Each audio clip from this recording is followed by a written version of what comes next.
I'm Vin. I'm Sori. And that's Shiny. Ghosty and Booby. I gotta figure out a metal name for Shiny. Because the big homie, he didn't like you. Yeah, I agree. I agree with him. For timely topical political commentary, you can hit us up in Middle America with Vin and Sori.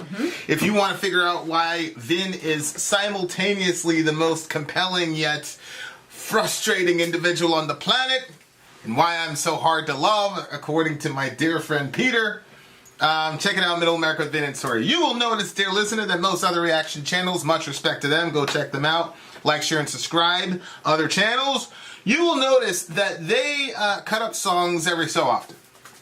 The reason they do that is very brilliant on their part, actually, because if you cut up the song, then here's what happens. You allow ads to run on your video. So before you guys saw this video, you probably saw some horrendous Trump or some horrendous Biden commercial or whatnot. And what happens is Google takes a cut and then you get a cut. Well, if you play the song all the way through, the record label gets notified, and YouTube basically said, well, we're taking our cut and your cut is going to the record label. So the way that we try to work around it, because we go straight through, but the people basically decided nobody solutions. Right, everybody liked it the way that it was before. So what we did was we did Patreon. So $1 dedicated Patreon gets you hooked up with an alliance. You meet the world famous Kellendros, the world famous Peter, the world famous Zonia.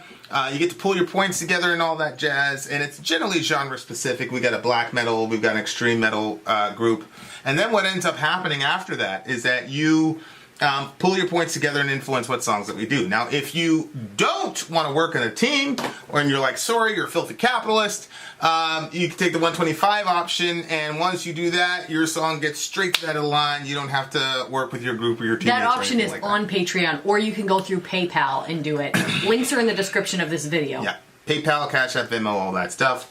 And then you get lifetime VIP access on the restricted sites on the side of the website, etc., etc. This, however, is Metallica! Moth to Flame. Okay, ready?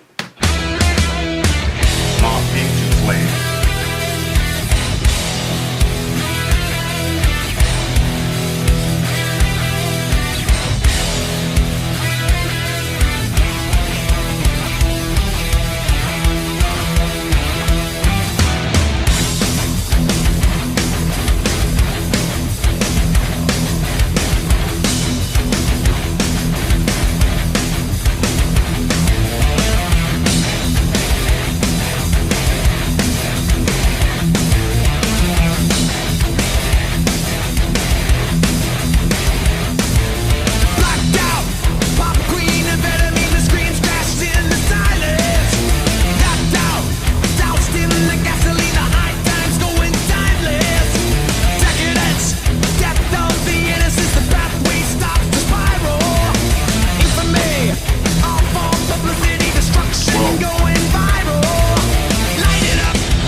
That was a good one. I really sad like topic, that. but I bet it's true. I really like. Oh, sad but true.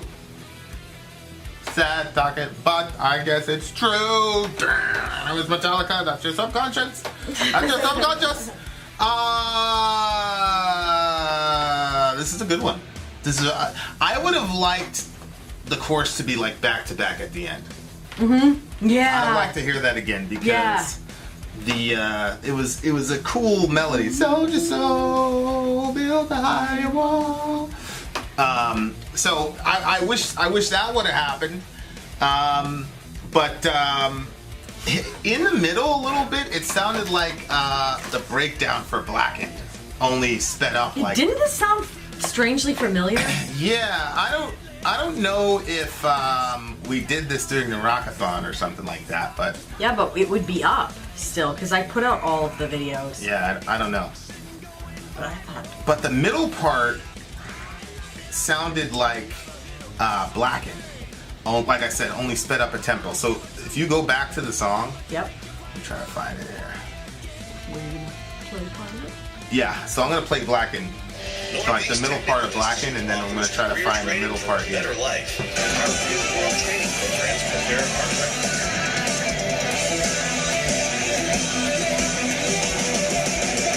Okay. Where'd it go? Oh, I think it's right here.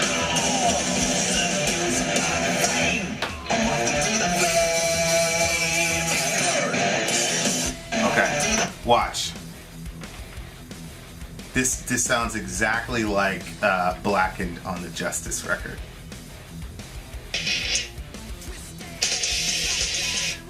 Right there. Look.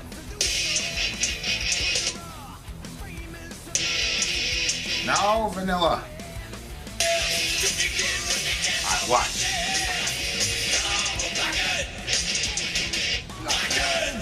Watch.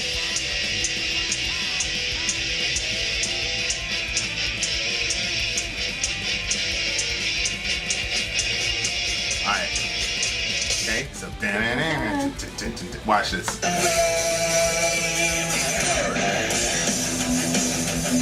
A faster version of Yeah. it does, yeah. Yeah, it sounds just like a faster version of that breakdown in the middle. So I don't know, maybe they're banking that, Justice came out like 30 years ago, so maybe they maybe they were banking on people not Picking up on it. But I picked up on it. Sounded like smart. Justice. I'm smart. But yeah, so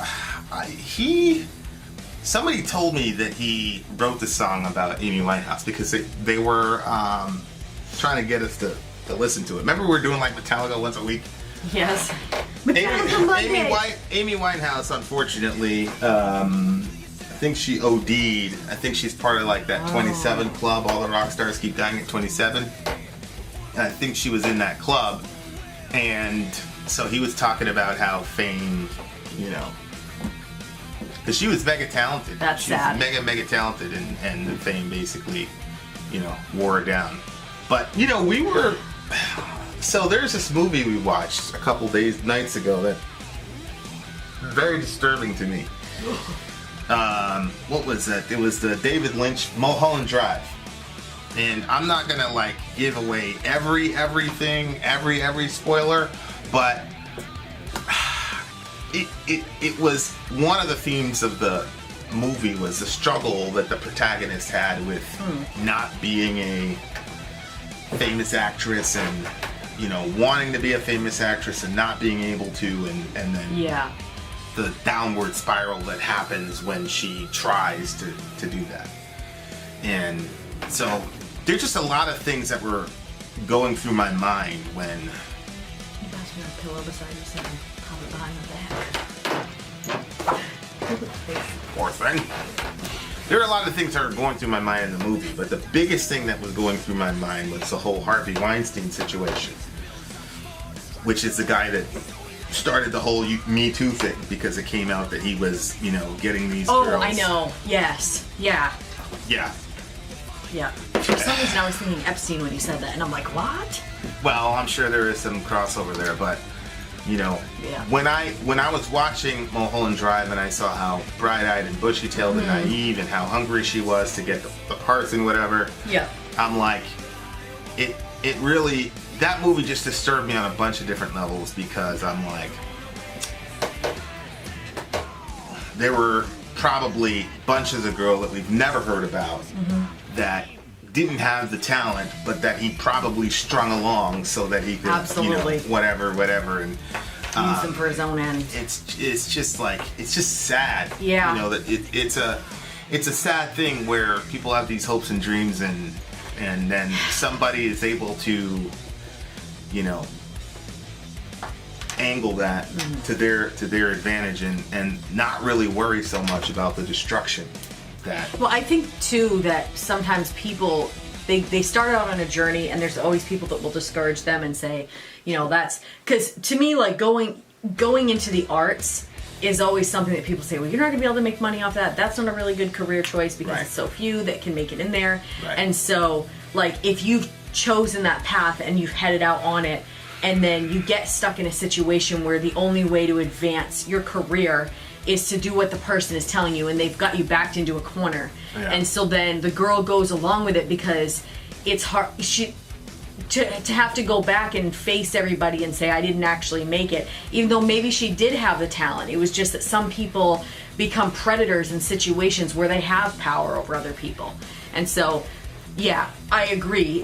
When she did that acting part and stuff, that it was like, oh my word. Like, Yeah, it's just how people, in the Weinstein situation, it was, he leveraged these girls' desire for fame to his advantage. yeah. And Yeah. it's a really sick thing. And I don't, he got jammed up because of sexual assault, like him not learning what no meant. But the thing that bothers me is once again, like, and this isn't the direct part of the song, but the thing that bothers me is that he did an extremely unjust action to probably dozens and dozens of Yeah. girls, but they're never going to get any recourse because they supposedly consented to it when, there was an obvious power imbalance Exactly. and to his advantage. But so I definitely see in verse 1 the Amy Winehouse thing, like pop queen, amphetamine, the screams crashed into silence, tapped out, doused in gasoline, the high times going timeless. That's a smart line. I didn't understand that line, actually. So the High Times is I'm pretty sure this is what he's talking about. It's a magazine that's like dedicated to like weed, like like New York Times, the High Times. But then it says going timeless, which means the drugs took her into eternity. Basically, is how I. Isn't look at it. Timeless a magazine? No, Time is a magazine. Time. But I think he's saying going timeless, meaning you go into eternity because you die, because of the drugs. Oh God. Right, high times going time. That's probably the smartest line I've ever seen James. I was stuck on that for like a third of the song. High times going timeless. I like the way it sounds, but what does it mean? But I think that's what he's talking about. So, I mean, I don't think the whole thing is about Amy Winehouse because he talks about going viral and things like that for publicity. Yeah, I think it just talks about, I think she's all a types case of people. Yeah, I think she's a case study, but I think That- I was watching that interview with Jonathan yesterday where he was talking about social media and people were like taking videos of themselves eating breakfast and Jonathan's like I don't get it, why are you doing that? Instagram. It's like, why are you doing it? So like the desire that everybody has to want to basically make themselves famous and chronicle everything that they do so that they get famous and they look at hits and they look at how many and my thing is it's very easy for a person who's achieved celebrity to say that, right? Like, you've achieved celebrity, so of course the silly things that people do to get famous, he's gonna be able to look at and say, what's wrong with you guys? But it's like, that's a famous person saying it. It's like a, Bill Gates, like, going after somebody because they're trying to make money on the side. Like, Yeah. You know what I mean? Yeah. And then the other thing is pretty crazy is because fame has, you can try to find a way to eke out that culture into a business like we have. Like, that's the other irony of the song is that here we are talking about people who do things to be famous, and now there's like this weird sort of Because before it was just famous and regular person. Yeah, yeah. And then social media has created this sort of like, subculture of fame to where there's some people on social media that other people would rather. I remember on clear as day, we're at this band show one time, and it was kind of like a backstage type of vibe, and then the band person was like standing right there, and the person was talking to us. Yeah. And like the band person was like, I'm like, the guy's over there, like the big guy's over there, but people were talking to us, and that was a weird kind of moment, you know what I mean? Because I was like, what? You know, like, what's going on? I remember seeing your face. I was very confused. And, people were, Hillary Clinton was, so it's just. It does make a weird little pocket that wasn't there before. And you can be famous now within a subculture and not really be, like, known. So, like, for instance, like, Korn got famous, and I wasn't into metal. We couldn't even listen to other music, but I knew about Korn. You know what I mean? Because they got so famous that they kind of had their influences in other places. Right. With the YouTube thing, it doesn't seem so much like that. You know what I mean? Like you can be famous within your little pocket. Right. But people all elsewhere have no clue who you are. Yeah, and I think if most like mega famous people could have it, they'd have it that way. Mm-hmm. So that they could still go shopping and take their kids out to baseball or whatever without getting without getting harassed. Like, I don't, people walk up to us at Walmart or whatever, like, I don't feel like it's harassment. It's not, I mean, it's one or two people, you know what I mean? But if I had, like, 70 people around me every time I went to Walmart, like, I would lose my mind. Like, I like it when people be like, sometimes people will just, like, stare. And then I don't know if it's because of the channel or if it's because of something else, and then sometimes it makes me feel uncomfortable. So it's like, if you recognize us and you don't want to, you're like, because a lot of times people are like, well, I don't want to be that person that like comes up and disturbs you. Like, if you feel like that, you could just be like, what's up, Sori? Something, so that I know. Yeah. Well, no, if I see people or people recognize, the only time when I was really like, really, was that time we had to go to court to settle the situation. Oh, yeah. And then as soon as the doors open, the guy's like, oh my God!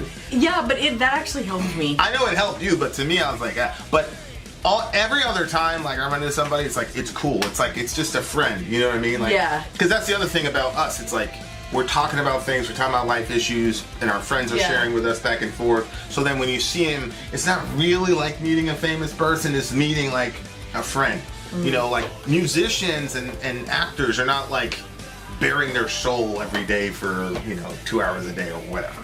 So when people come up to us, it's different. It's we're friends. The whole fame thing is really not a factor. I think it's the conversations about the human experience and wrestling with all these different ideas and trying to figure out what the artist is saying and enjoying the shared love of music. Mm-hmm. So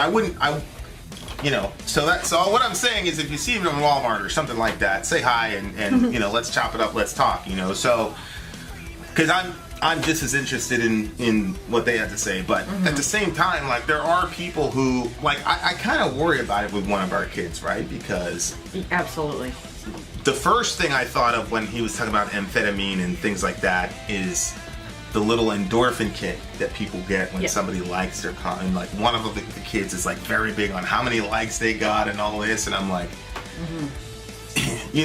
I want her to be able to do her thing, you know what I mean, and have her own interests and not impose myself on her, but at the same time, like, I try to talk to her and be like, why is that so important? Because it's a tough balance, it could be something completely harmless, or it could be, I know, that's where, or it could be not harmless. Yeah. You know what I mean? And well, so. I mean, like, I was talking to her a little bit about it, and we, I noticed that she was sarcastic comments that are said sometimes get more likes because they're like rude and feisty and and I think that her mind can be like yours. It can be kind of quick, and she can have a little thing to say. And so, I noticed that her comments were kind of taking that sort of a turn. Right. And so, we had a conversation about it, and I talked to her about my experiences with it in the comment section and stuff. And then I said, honey, I said, you don't know what situation people are in on the other side of the screen, and so you might think you got a little dig in on that person, but you don't know what kind of day that they're having. Yeah. And sometimes for some people, something as small as a comment can be a make it or break it for them.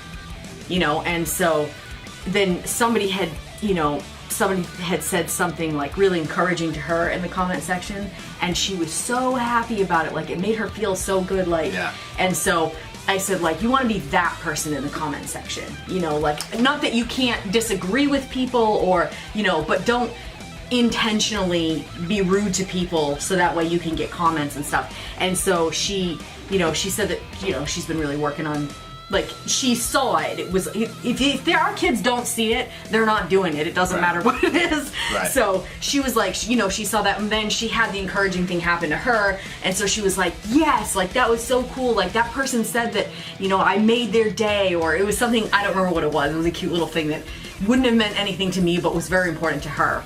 Mm-hmm. And so, so if it's like that, but it's hard to know, because I don't want her to find her value in how many likes she's getting. But she got a lot of likes on her comment. Like, she's like over 1,000 likes on one comment. I'm like, yeah. That's the hard, it's a very, very tough balance. Yeah.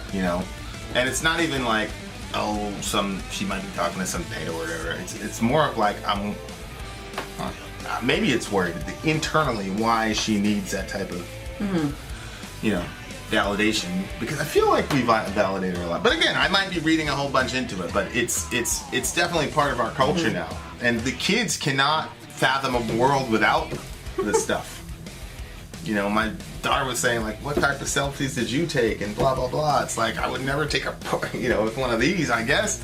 But yeah, I wonder what it's like, because we grew up in that age between where you had, the Polaroid, the little things, you take them to the pharmacy and they develop the pictures for you. Yeah, but it wasn't so much about taking pictures of yourself. Well, yeah. It was about capturing moments in the world around you. It was just impractical to take one of those Polaroids and take a picture of yourself. And I think people would look at that as weird. Yes. But now people are, doing all this craziness and everybody knows what they're doing. But again, like, I'm torn on it. I don't know. But he said right here, guarantee your name, you go and kill yourself. The vultures feed around you still, overdose on shame and insecurity. Like, people are doing this stuff online. And, there are kind of, there was one YouTuber, I'm not going to mention him, but he was the one that set off a lot of these apocalypse situations, because he went to that, that forest where people, did themselves in or whatever. There was just no limit to the amount of things that people, because I believe, even though he got censured for it and he lost some money for it, I believe that if he had to do it over again, he would have done it again, because it also got him a lot of recognition. Yeah, there was this show called, There's this movie called 15 Minutes, and it was about, like, 15 minutes of fame or whatever. And I think the guy was, maybe I'm conflating the movies, but like, the guy was killing people or whatever so he could be famous or, whatever. Like, there's this real drive for, and I think I thought long and hard about, because we just watched this movie. It's so weird, that line. It says fame does the murdering, and you just said that. But anyway, go ahead. Yeah, I've been thinking about the movie Mulholland Drive. It's actually one of the most disturbing movies I've seen in probably the last 3 years. It's pretty weird. And it's slow though. It's one of the things that got me is, I was like, for the last couple of days, I'm like, why is this girl constantly? Why does she need this so bad? And part of it, I was like, well, there was one scene where she was acting, and she's just a gifted actress. It's like, my God, she's, and so on the one hand, it's like she wants to be recognized for her talent, but I just think fame is one of those things where people want to be known. There's that innate human desire to be known, and self-expression, and how important that is, and famous people get that constant loop of expression and affirmation. We believe. Yeah. That's what we assume about famous people, but a lot of a lot of famous people don't get known or whatever because whatever they got famous for is literally one slice of the magnitude of who they are as a person, you know, which, you know, James Hetfield is more than a musician, you know, and Tom Cruise is more than an actor.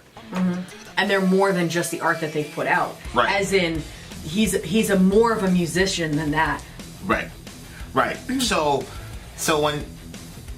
it's this weird thing where I don't believe you're ever going to get that wish fulfillment if your desire is for fame, because when you get famous, if I'm right, and it's people's inherent desire to be known and to express themselves and be validated for who they are, you know, I think, you know, fame, and that's where the Amy Winehouse thing comes in. So like a lot of the songs maybe about the selfie stuff or whatever, but the song starts off basically with a precautionary tale, you know, and so there you go. Yeah. It's I'm still like working through a lot of that in my head. It's a 9 solid for me. 9.2 for me. There you go. I wish I had more of the course. It's a good song. Thank you to all new patrons, and thank you for all the new folks that subscribe to our channel. See you at 7 p.m. EST. Maybe we'll have a bonus video for you today. We don't know. Vin out. Sori out. Gone.